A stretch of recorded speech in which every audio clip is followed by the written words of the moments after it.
এতিয়া আমাৰ যেহেতু প্ৰধানমন্ত্ৰী আৱাস যোজনাৰ আমাৰ এতিয়া জৰীপ চলি আছে আৰু এই জৰীপসমূহ যেহেতু জীৱিকা সখীসকলে কৰি আছে, যেহেতু বহু ঠাইত আমাৰ বিধায়কসকলে জনাইছে যে এই জৰীপ কাৰ্য ২৭ তাৰিখৰ ভিতৰত সমাপ্ত হ'ব নহ'বগৈ পাৰে আৰু যদি নহয় তেতিয়াহ'লে নামবোৰ বহুত ৰৈ যাব। আৰু পূৰ্বতে যেনেকুৱাকৈ বহু নাম ৰৈ গৈছিলে ২০১১ চনতে হওক বা ১৮ চনতে হওক, এইবাৰ যাতে নামবোৰ ৰৈ নাযায় সেইকাৰণে আমি আগন্তুক ৩১ তাৰিখলৈ আমি জৰীপৰ সময়সীমা বৃদ্ধি কৰাৰ কাৰণে আমি সিদ্ধান্ত গ্ৰহণ কৰিছোঁ আৰু সমান্তৰালভাৱে আমি সেল্ফ সাৰ্ভে অন্বেষা এটা পৰ্টেল আমি মুকলি কৰিম আমি ২৭ তাৰিখে আৰু সেই অন্বেষাৰ জৰিয়তেও আগন্তুক দিনত আমি তেওঁলোকে নিজাববীয়াকৈ সেল্ফ সাৰ্ভে কৰিব পাৰে। মই সেইকাৰণে বিধায়কসকলক, জনপ্ৰতিনিধিসকলক, সমাজৰ শুভাকাংক্ষীসকলক সকলোকে আহ্বান জনাইছোঁ যে নিজৰ নিজৰ গাঁৱত থকা যিসমূহ দুখীয়া ব্যক্তি, সেই দুখীয়া ব্যক্তিসকল যিহেতু তেওঁলোকৰ নিজে সেল্ফ সাৰ্ভে কৰিব নোৱাৰিব, হয়তো তেওঁলোকৰ এণ্ড্ৰইড মোবাইল নাথাকিব বা জীৱিকা সখী নাযাব পাৰে, কিন্তু তেনেকুৱা ঘটনা যাতে নহয় এইবাৰ, তাৰ কাৰণে সমাজৰ সমূহ ব্যক্তিক দল সংগঠন নিৰ্বিশেষে, জাতি ধৰ্ম বৰ্ণ নিৰ্বিশেষে সকলোকে মই আহ্বান জনাইছোঁ যে এই জৰীপ কাৰ্যত যাতে তেওঁলোকে যাতে সহায় কৰি জীৱিকা সখীৰ জৰিয়তে হওক বা সেল্ফ সাৰ্ভেৰ জৰিয়তে হওক নিজে যাতে ৰেজিষ্ট্ৰেশ্যন কৰি পেলাই নিজৰ নামটো যাতে আগন্তুক দিনত অন্তৰ্ভুক্ত কৰে তাৰ কাৰণে মই আহ্বান জনাইছোঁ।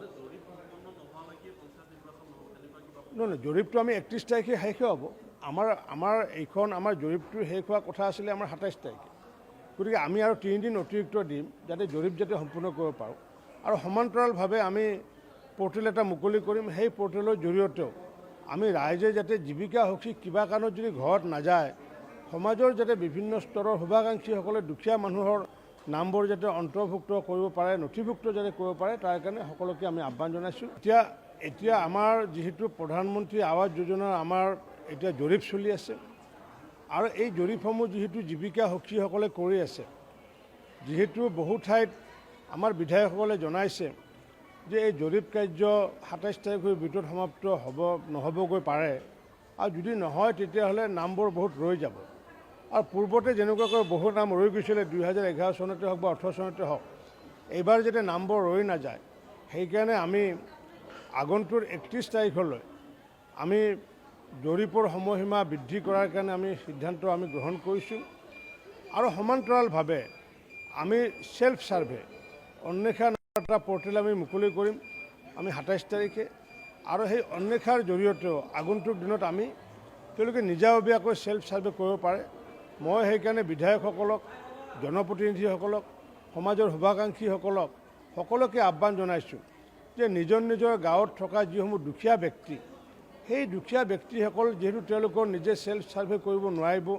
হয়তো তেওঁলোকৰ এণ্ড্ৰইড মোবাইল নাথাকিব বা জীৱিকা সখী নাযাব পাৰে, কিন্তু তেনেকুৱা ঘটনা যাতে নহয় এইবাৰ, তাৰ কাৰণে সমাজৰ সমূহ ব্যক্তিক দল সংগঠন নিৰ্বিশেষে, জাতি ধৰ্ম বৰ্ণ নিৰ্বিশেষে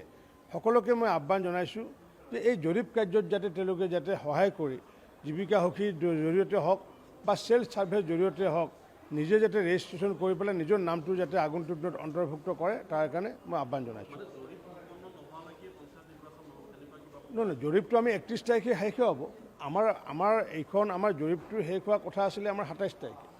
গতিকে আমি আৰু ৩ দিন অতিৰিক্ত দিম যাতে জৰীপ যাতে সম্পূৰ্ণ কৰিব পাৰোঁ আৰু সমান্তৰালভাৱে আমি পৰ্টেল এটা মুকলি কৰিম। সেই পৰ্টেলৰ জৰিয়তেও আমি ৰাইজে যাতে জীৱিকা সখী কিবা কাৰণত যদি ঘৰত নাযায়, সমাজৰ যাতে বিভিন্ন স্তৰৰ শুভাকাংক্ষীসকলে দুখীয়া মানুহৰ নামবোৰ যাতে অন্তৰ্ভুক্ত কৰিব পাৰে, নথিভুক্ত যাতে কৰিব পাৰে, তাৰ কাৰণে সকলোকে আমি আহ্বান জনাইছোঁ।